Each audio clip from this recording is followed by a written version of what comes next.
Hello friends, தினம் ஒரு சிறுகதை தொகுப்புல இன்னைக்கு நம்ம என்ன கதை பார்க்க போறோம்னு பார்த்தீங்கன்னா, குறுக்கில் பேசி துன்புற்ற குரங்கு. வாங்க ஃப்ரெண்ட்ஸ், கதைக்குள்ள போலாம். மதுரைங்கிற மாநகர்ல பத்திரசேனன்கிற ஒரு அரசன் இருந்தான்.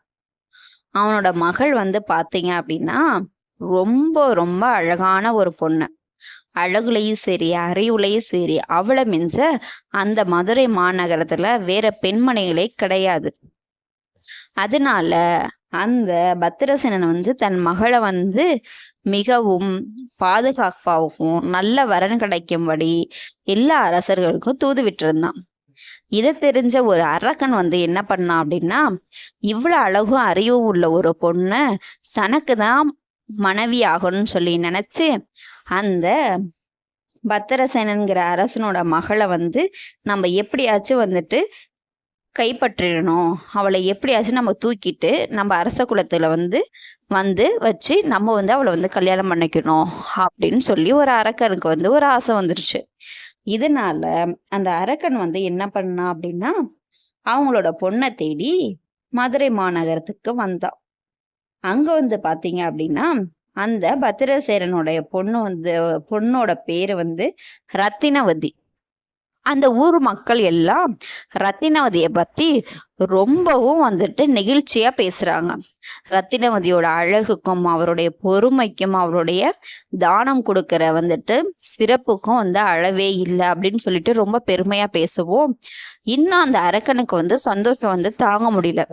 எப்படியாச்சும் இந்த ரத்தினவதியை நம்மளுடைய அரசர் குல தலைவியா நியமிக்கணும் அப்படின்னு சொல்லிட்டு ரொம்பவும் ஆசை வந்துருச்சு. அப்படி இருக்கும்போது அரக்கர்கள் எந்த நேரம் வேணாலும் எப்படி வேணும்னாலும் அவங்களுடைய உருவத்தை மாற்றக்கூடிய ஒரு சக்தி அவங்களுக்கு உண்டு.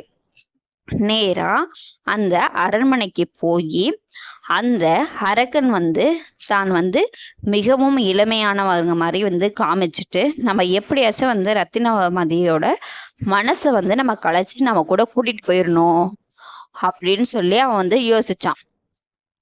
ஆனா ரத்தினவதிக்கு அதுக்கு நாளே ஒரு கனவு வந்துச்சு. அந்த கனவு என்ன வந்துச்சு அப்படின்னா, யாரோ ஒரு அரக்கரோ ஒரு தீயவரோ இவளை கடத்திட்டு போற மாதிரியும், அதுல இருந்து இவன் விடுபடுற மாதிரியும் ஒரு அசரீரி சொல்ற மாதிரி இவளுக்கு ஒரு கனவு வந்துச்சு. அப்போ ரத்தினவதி டெய்லி கோயிலுக்கு போயிட்டு தான தர்மம் செஞ்சுட்டு தன்னுடைய மாளிகைக்கு வருவா. இந்த அரக்கன் என்ன பண்ணிட்டா அப்படின்னா, இவ வர்றதுக்கு முன்னாடியே அவளுடைய மாளிகையில ஒளிஞ்சிருந்தான். ஆனா இது எதுவுமே ரத்தினவதிக்கு தெரியாது. இது தெரியாத ரத்தினவதி என்ன பண்ணா அப்படின்னா, தன் தோழிகள்கிட்ட தன் மாளிகைக்கு உள்ள வரும்போதே பேசிட்டே வந்தான்.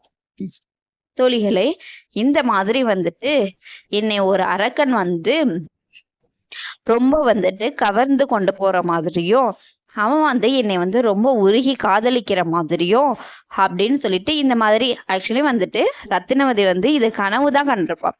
இத பத்தி பேசிட்டு இருப்பா அவர்களுடைய தோழிகிட்ட. அந்த அரக்கன் பார்க்க மிகவும் பலசாலியாகவும் 7 மலைகளையும் தூக்கி கொண்டு செல்லக்கூடிய மிகவும் வலிமை வாய்ந்தவன் அப்படின்னு சொல்லி பேசிட்டு இருக்கும் போது இதை கேட்ட அந்த ஒளிஞ்சிட்டு இருக்க அரக்கன் என்ன பண்ணா அப்படின்னா, அந்த இடத்தை விட்டு நம்ம எப்படியாச்சும் சீக்கிரம் வெளியில போகணும்னு சொல்லிட்டு தப்பிச்சு வெளியில வந்துட்டான். அந்த அரக்கனுக்கு என்ன தோணுச்சுன்னு பாத்தீங்கன்னா, இவ ரத்தினவதி தன் கனவுல கண்டதான் அவளோட மாளிகைக்கு தோழிகிட்ட சொல்லிட்டு இருப்பான். இந்த அரக்கன் என்ன பண்ணிருப்பா அப்படின்னா, நிஜமாவே ரத்தினவதிக்கு ஒரு அரக்கனுக்கும் அவளுக்கும் ஒரு காதல் இருக்கு. அந்த அரக்கன் நம்மளுடைய மிகவும் வலிமைசாலி போல, 7 மலைகளே தூக்குற சக்தி அவனுக்கு இருக்கும் போல அப்படின்னு சொல்லிட்டு மன வேதனையோட அந்த குதிரை லாயத்துக்கு பக்கத்துல வந்துட்டான். அப்போன்னு பாத்தீங்க அப்படின்னா, அவன் அங்க வர நேரம் ஒரு காவல் அதிகாரி குதிரை லாயத்துக்கு குதிரையெல்லாம் நான் எப்படி இருக்குன்னு சொல்லி செக் பண்ண வந்திருப்பாரு. அப்போ அரக்கனா இருந்தா நம்ம மாட்டிப்போன்னு சொல்லிட்டு அவன் டக்குன்னு குதிரையா மாறி இருப்பான். குதிரையா மாறினோடனே அந்த காவலாளியும் பார்த்துட்டு சரி ஓகேன்னு சொல்லி திரும்பி போயிடுவாரு. அந்த நேரம் பார்த்து ஒரு திருடன் எப்போ இந்த குதிரையை வந்து நம்ம வந்து திருடிட்டு போவோம் அப்படின்னு சொல்லி டெய்லியும் பார்த்துட்டே இருப்பான். அந்த காவல் அதிகாரி வந்து சீக்கிரமே வந்துட்டு பார்த்துட்டு போனதுனால இதுதான் சாக்குன்னு சொல்லிட்டு அந்த குதிரை மேல ஏறி அந்த குதிரையை வந்துட்டு விரட்டிட்டு கொண்டுட்டு போயிடுவான். ஆக்சுவலி அந்த குதிரையா மாறி இருந்தது வந்துட்டு குதிரை கிடையாது, அந்த அரக்கன் தான் அந்த குதிரையா மாறி இருந்தான். ஏற்கனவே அந்த அரக்கன் வந்துட்டு தன்னை விட மிகவும் பலசாலியான ஒரு அரக்கன் இருப்பான் அப்படிங்கிற ஒரு மனக்கோட்டையை வந்து அவன் கட்ட ஆரம்பிச்சிட்டான். தன்னோட வந்து ஒரு மிகவும் பலசாலியான ஒரு அரக்கன் இருப்பான். அவன் வந்து ரத்னவதியை வந்துட்டு காதலிக்கிறான். அவன் மிகவும் பலசாலி, அவன் 7 மலையை தூக்குற அளவுக்கு கூட பலசாலி அப்படின்னு சொல்லிட்டு அதை அப்படியே யோசிச்சு தன்னை தானே வந்துட்டு தாங்கிட்ட எந்த பலமும் இல்ல, அவன் தான் ரொம்ப பலசாலிங்கிற மாதிரி அது ஒரே விஷயத்த வந்து யோசிக்க அதோட பலம் எல்லாமே வந்துட்டு அதுக்கு வந்து குறைஞ்சிட்டே வந்துருச்சு. இதுக்கிடையில இந்த திருடன் வந்து அந்த குதிரையை திருடுறதுனால இந்த குதிரை வந்து எடக்கு முடக்கா வந்துட்டு ஆரம்பிச்சிருச்சு. அந்த திருடன் வந்து என்னன்னா 4 அடி சவுக்கால 4 அடி கொடுக்கவும் இந்த அரக்கன் வந்து பயந்து போய் வலி தாங்க முடியாம இந்த மனிதன் வந்து நம்மளை விட மிகவும் பலசாலியா இருப்பான் போல நினைச்சு ரொம்ப ஃபாஸ்டா ஓட ஆரம்பிச்சிருச்சு.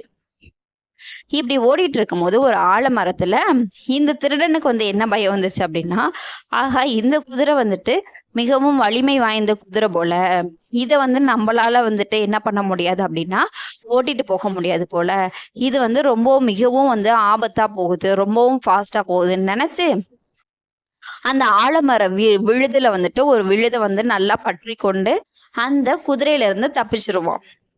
அப்போ அந்த குதிரையில இருந்த அந்த ஆலமரத்துல இருந்த ஒரு குரங்க வந்து என்ன பண்ணுச்சு அப்படின்னு பாத்தீங்கன்னா, ஏ குதிரையா மாறி இருக்க அரக்கனே, உனக்கு வந்து நான் மனிதர்களை பார்த்தா நீ வந்து பயப்படுற, இதுவா உன்னுடைய பலம் அப்படின்னு சொல்லி ஏளனம் பண்ணுச்சு. அந்த குதிரையில போயிட்டு இருக்க அரக்கனை காப்பாத்தணுங்கிறதுக்காக தான் அந்த குரங்கு வந்து இப்படி வந்து சொன்னிச்சு. ஆனா இது வந்து இந்த குரங்கு வந்து இப்படி சொல்றதுனால யதார்த்தமா அந்த திருடன் வந்து அந்த ஆலமரத்தோட விழுத பிடிக்கிறதுக்கு பதிலா அதோட வாழை பிடிச்சி இழுக்கவும் அது வெயிட்டும் வலியும் தாங்காம கத்திக்கிட்டு ஓடுச்சு அந்த குரங்கு. இந்த குரங்கு சப்தத்தையும் இதையும் கேட்ட அந்த அரக்கன் வந்து குதிரையா மாறி இருக்க அரக்கன் வந்து என்ன நினைச்சிருச்சு அப்படின்னா, ஆகா தனக்கு தான் ஏதோ ஒரு ஆபத்து வந்துருச்சுன்னு சொல்லிட்டு தலை தெறிக்க ஓடி போயிருச்சு. அந்த திருடனும் அந்த குதிரைகிட்ட இருந்து நம்ம தப்பிச்சோம் பொழைச்சோம்னு சொல்லிட்டு அவனும் வீடு திரும்பிட்டான். ஓகே ஃப்ரெண்ட்ஸ், இந்த கதையில இருந்து நமக்கு என்ன தெரியுது? ஃபர்ஸ்ட் வந்து பாத்தீங்க அப்படின்னா, அந்த அரக்கன் வந்து ரத்தினவதியை பாக்குறதுக்காக அவங்க மாளிகைக்கு வரும்போது ரத்தினவதி வந்து தான் கண்ட கனவை தான் அவங்க தோழிகள்கிட்ட வந்து அவங்க வந்து பகிர்ந்திருப்பாங்க.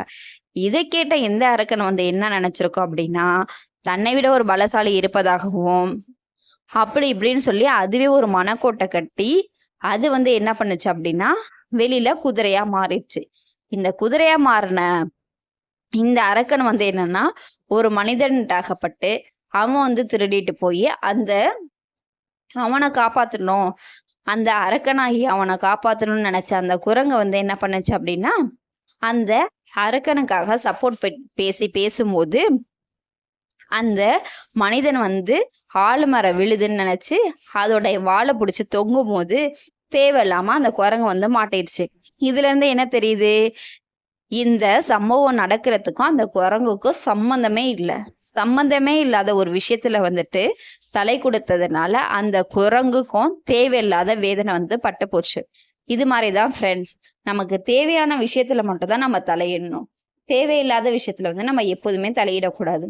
ஓகே ஃப்ரெண்ட்ஸ், இந்த கதை உங்களுக்கு பிடிச்சிருந்துச்சு அப்படின்னா லைக் பண்ணுங்கள், சப்ஸ்கிரைப் பண்ணுங்கள். தேங்க்யூ ஃபார் யுவர் வாட்சிங்.